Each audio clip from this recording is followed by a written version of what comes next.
Even till this day, I mean, very, very candidly, I wake up every morning, and whether it's true or not, I wake up with the weight of the franchise on my back. There's some system, there's some process, there's some of my ability that I can influence my team in a better way to be able to create a better support structure for you and all of our clients. I actually don't think that's gonna go away. I don't think that's a bad thing either, because that fear actually can be a really, really good motivator. There's, difference between, being so afraid that you're debilitated and that you have analysis by paralysis, but there's other side of the spectrum that is just like a healthy amount of fear. Unless I put my full faith, this might not go well. And that fear is actually a good thing to continue to motivate you. Oscar, that's my kind of feedback for you. Let that be your fuel, so that way you don't let down your team, you don't let down your spouse, you don't let down your clients. So for me, I think there's some positive aspects of like a healthy amount of fear. Welcome to the Fitness CEO Podcast. Hey there, very excited to tee up today's awesome episode of the Fitness CEO Podcast. And just to give you some backstory, we recently had a live training at our franchise headquarters here at Fit Body Bootcamp in Southern California. And we did a full week training with our new owners. They were super excited to come in, see a live studio, get really all the hands-on foundational training, so that way they're set up for success and ready to launch their own fitness businesses. And on the last day, we did a roundtable, which is really giving them the opportunity to share feedback on what worked and the value of the training, but also too, take the opportunity where I can kind of give them some coaching and guidance on their questions, their comments, their concerns, their fears, all just the natural things that any new business owner goes through when they're about to launch their business. So we wanted to give you some access and make sure that you're around for the ride. So enjoy the episode. Wanted to thank you guys for that initial round of feedback, and now just kind of open up for dialogue. From your lens, what questions do you have that I can, help serve on your journey? I'll kick it off, I guess. Yeah, fire away. Just getting to meet your team and where they're at, and they're like really the gold standard right now across the board for us and where we want to take our team. But I know it's gone through a lot of changes over the year. I mean, even just yourself, you went from moved to LA, became a fitness guy, invested your life into the Fit Body franchise, and now you've grown your team to where it is today. And I think that's a lot of adjusting to change and managing change, and to keep your culture where it was at. So, and I think we're all going through a bit of change, challenge, friction, and we're all making these big jumps. So I'd just love to hear your perspective on managing all those different phases and changes that you went through on your journey to where you are now. Ooh. Good question. That's a great question. That's a lot, but I'm gonna attack it the best way I can. I think if I look at it and reverse engineer this, why I love leadership is because leadership is managing change. Like, change is the only thing constant in life, and we all know this, but we all resist it as human nature. And people tell you they want to change until it's time for them to change, and they don't want to. I mean, look at your fitness clients. Like, when they come in, they want to change, they want to lose 30, 40, 50 pounds, and then until they actually have to do the work. And then it gets tough, right? But I think that is the value of leadership. Leadership is influenced by John Maxwell, who's one of the best leadership experts. Many of you are fully aware and follow him. Leadership is influence, and if you can acquire leadership, then you can influence people to change in the direction that's going to benefit them and it's going to benefit your organization. So when I look at leadership, that's why I get so fired up, and that's why one of the three qualities that we look for, passion about fitness and people, growth mindset, and coachable. And growth mindset is like that vision of always wanted to grow and lead and become a leader, because we have the systems, we have the framework. Really, the biggest lid on your particular business will be your ability to lead your team, to build that particular environment, because you lead your team, then you can build a huge community. So at a foundational level, I want to start there. But yeah, change is the only constant. It's been definitely like a big learning process, for the course of my journey, for sure. And I love people first and foremost, and I think that's another big reason why we have to be passionate about people and fitness in this business. If I wasn't, I don't think I would be nearly successful. So having their best interest at heart has really, been helpful in my journey, as well. Having a white belt humble mentality, being willing to ask for feedback. I do a lot of things right, I do a lot of things not right, and there's a big opportunity for me to learn and grow. So having that open mindset is really, really important when you're trying to lead people through change. And if you give them the opportunity to make them feel heard, then if they feel heard, even though they might not actually agree with the decision, the direction you're going to go, they're going to feel solved and they're going to be bought into the direction. And it's counterintuitive, but this is what I've learned at leadership. I thought at some point, like, either everyone has to be on board or not, and that's just not the case. That's not possible, okay, in leadership. But it's about, if you give people the space, on your team to allow them to feel heard, and then even if you make a decision that's going in a different direction, they'll still get on board with that. And that's just really important to continue to evolve your leadership and evolve the change process.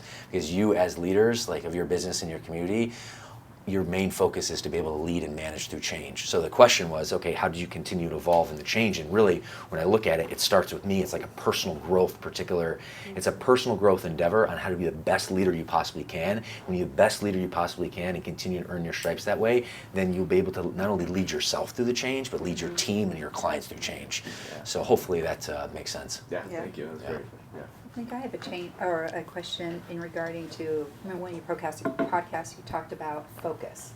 And in order to be successful, you really had to focus and buy in on what you had.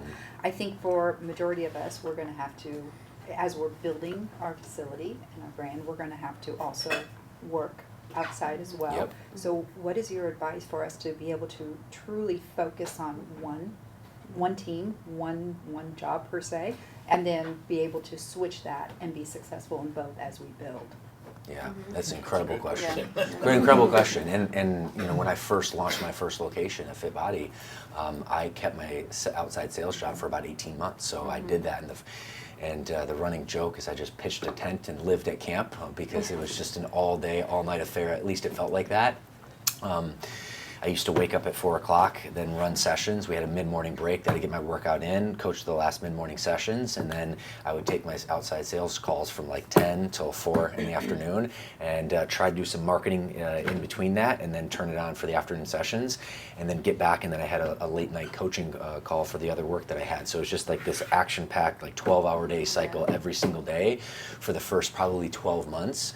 And that was a really hard time to go through, but also too, it's a really great story to tell because especially as your program grows and your clientele grows and your team grows, sometimes they lose sight of the fact of like what it took to actually get there. Especially like now we have new interns coming through like Jessica and their team. They have no visibility to like the fact that I've invested my life savings in this endeavor, and I pitched a tent there for 12 months, and I was the bookkeeper, the janitor, like the marketer, the sales guy, the nutrition coach, and all that. So that's also something to be said about sharing your story, and it really connects you with your following. It connects you with your team. So I like to start there, but the biggest recommendation I would have, and even to this day, because there's a lot of things that come at my plate, even though I'm hyper focused on a fit body, is I batch process everything. So like I'm just strict and militant with my time. So typically speaking, with the exception of something like this, I don't take meetings before 10 a.m. So I know before 10 a.m. is my time. I need to move the mountain of Fit Body Boot Camp, because then after 10 o'clock when meetings start to happen, then I'm here, Bryce the coach, being able to handle fires. And your job as your CEO, unfortunately, sometimes it can be a thankful job. Very rarely does some client reach out to you and get you on the phone having an urgent call saying how much they love and care and are so appreciative. It happens, but most of the calls that you're going to get is, Bryce, shit, we have an issue. Bryce, I need your help. We have something to solve. So for me, batch processing my time is like just mission critical, and for me, and it might be different for you because you just have to figure out like a schedule that works for you, but get in the habit of figuring out, okay, what hours can I dedicate to Fit Body? What hours can I dedicate to like the marketing aspect, like even getting granular, putting that in your calendar. And if it's not in my calendar, it's not going to happen. But I know when I go full focus in, that I can spend that time there. And when that time's up, then I move task. But what I used to do is I would try to manage, like do many tasks at once. Then you got to turn one on, turn off, turn one, and that's just, it takes a lot of energy. So the biggest recommendation is find a schedule that works for you. You know best, but batch process your work, and when you're working on that, you're working on that. And it's no different than, and granted I don't have children yet, but my vision when I have children, and my mom was asking this recently because my mother's just an amazing lady, and she poured all her focus and time into us. Probably her career didn't take focus, but that was okay, and I'm super grateful for that. For me, I love Fit Body, and I love my career, and I'm probably going to work more than she did in terms of raising kids. So this is what I said, though. This is my structure when I do have children. From 6 to 8 o'clock, that is my like 2-hour window that I'm going to pour everything, no cell phones, no nothing, in my parenting role, so I can just go all in when I'm there. Now, would it be better if I could spend 3, 4, 5 hours? Maybe, but sometimes parents, they spend that quote unquote time, but they're actually not like invested there. Right. So that's an example of me kind of like even planning using what I've done in my career to be successful, like how I plan to do that for my parenting. And yeah, it is a shorter period of time, okay, but it's condensed time, full focus time, and I know I'm gonna get a lot of value from there, and then I move on to the next task. So hopefully that helps. Yes, absolutely. Good question. My next question would be is, if you have, say like you have X amount of clients and then you start to see it dip and you start to see it go down and then maybe go back up and then go back down again, what would be like the first place you would look to see why you're having such a dip and why you see, you know, a higher turnover rate, I guess you would say? Yeah, I mean, retention is everything, and it's interesting. Like once you get the doors open, it's exciting because the clients are signing up, this, that, and the other. That's just the natural progression of business. But then you're going to get to a point where it's like, okay, your clients are still signing up, but then you're going to start having attrition and then canceling, and then it feels like, oh shoot, you're trying to fill this bucket, but there's some holes in the bottom, right? Yeah. So that's important. And in any subscription business, Fit Body, just in general, that attrition is always, big focus. It needs to be if you're going to be long-term successful. And the analogy there, if you're trying to fill a bucket with water and you have holes in the bottom, it's going to be very, very challenging. The first thing you want to do is seal that bottom and then start pouring water in there, and then the water will overflow. What I would look at, number one, I would just make sure from a coach, it's number one, it's a client experience problem, for retention problems. Something's off in your client experience if you're having more than 5% retention. So if you have 100 clients on a monthly basis and more than 5 are canceling, which is the benchmark, you need to look into, okay, what's going on under the hood specifically to the client experience, if that makes sense. Yes, it does. The other metric that you need to look at is we have an awesome refer and earn program, okay? The biggest source of your lead flow, okay, even though we have dialed in launch program, we have the social media, the Facebook ads and all that, the biggest focus and the biggest lead driver of your business should be through referrals. And that is a direct reflection on the quality of your program. Because think about it, if you're out with your friend and you go to a restaurant and you're not like sold on the restaurant, are you gonna turn to your buddy John and be like, hey John, you gotta go to this restaurant? No, you're not, because what's gonna happen is you're actually putting your reputation on the line. If John goes to that restaurant, doesn't have the great experience, he's gonna be like, Christopher, man, like, that wasn't that cool, and you're gonna be like, ah, shoot, that wasn't the greatest thing. It's not gonna feel good. So only will you refer someone to another business if you feel like they're gonna have an awesome experience. And then when you do, you're gonna do it early and you're doing it often, because then the flip side, you're gonna become the hero to your friend. Does that make sense?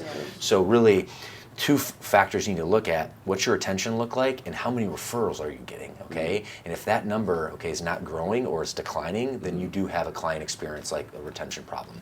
First thing I would look under the hood is, are you doing a coach's L10? So not only do we have a weekly L10 with your leadership team, but John and Jake's our head coach, he runs a coach's L10, even with our part-time team, okay? It's a 30-minute kind of hyper-focused L10, but we're talking about, what clients haven't shown up, okay? What clients do we need to pour a little bit more love in? Are there clients that just got injured that we need to follow up with? Like, so what are the details of business from a granularity perspective, and looking at your client roster from that perspective. So that's really, really important. So that's another key indicator where I would start, if that makes sense. Yes, it does. So those few metrics. Okay. I'm new to this. Yeah. Never had owned a business, always 9 to 5. Yep. So I'm super scared of failure. Me too. But you guys make it seem, or not seem, but you guys make it so easy for me not to be scared, but yet I'm still scared. Me too. I do, deep down, I'm scared. Yeah.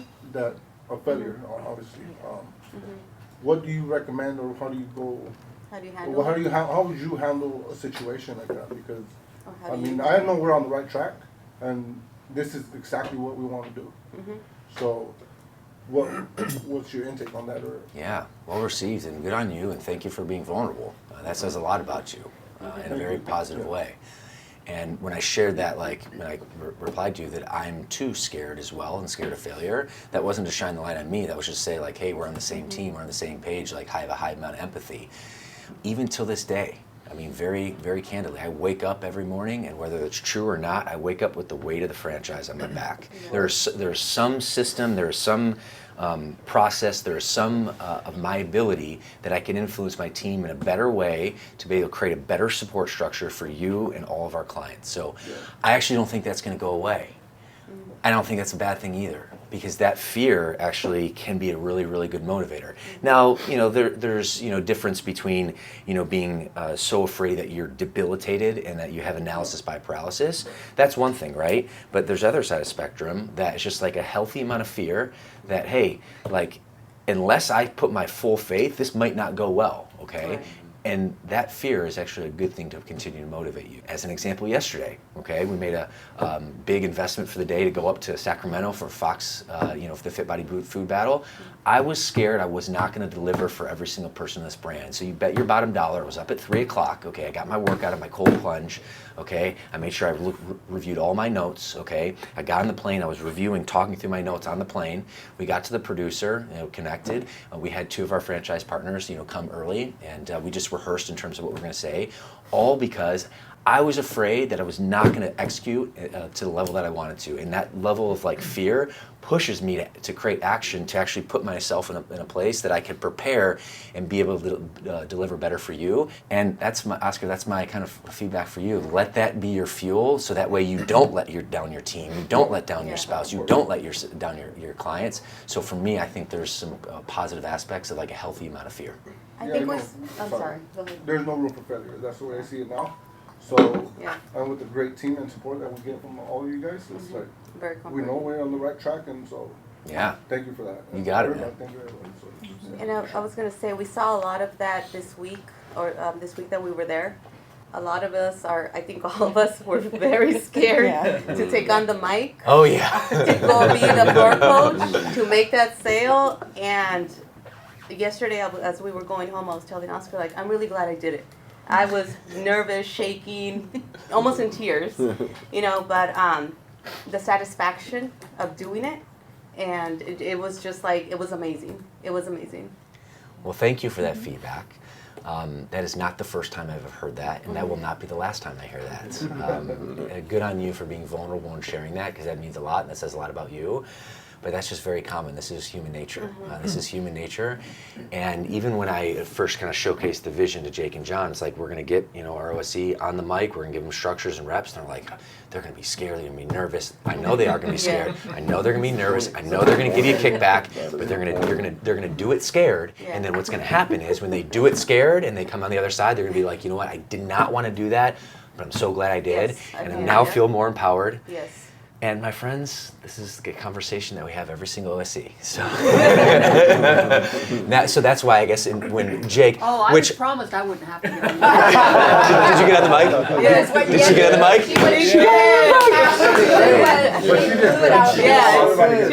I had to suspend friendship for a while. But what's your comment at dinner? Wasn't it like, and I'm not getting the mic, and then Jake's like, oh yes you are. It's because he hasn't heard that. It wasn't the first time he's ever heard that. So, but that's the vision, and that's the same with your new coaches coming through. They're in the mock interview process. They're not going to want to do that, but then they do it, and then they build confidence, and that's just all it's about. That's what it's about. So, and in fact, in fairness to Jake, so when we first launched Fit Body, we didn't have a mic system. Back in 2012, I don't believe we introduced the mic system until right before COVID, like 2019. So it's about 4 or 5 years. So as you would imagine, even there's resistance for new franchise partners coming on, just because it's human nature. But can you imagine if you had a location for a couple years and we're like, all right, now we're transitioning to a mic. Now, there was a few very successful owners that we showcased. So like, okay, we understand that there's value there, but it's one thing from seeing, the other thing actually to doing. And at that time, before I consolidated locations to spend more time and focus on HQ so I could support you, I had few locations, 4 locations at the time. So introducing the mic system midway through to my coaches, believe me, it was not a fun, prospect. I was not a very popular guy for a few weeks. To credit Jake, and again, high parrots. So parrots, okay, they're not detail oriented, not analytical, okay, so.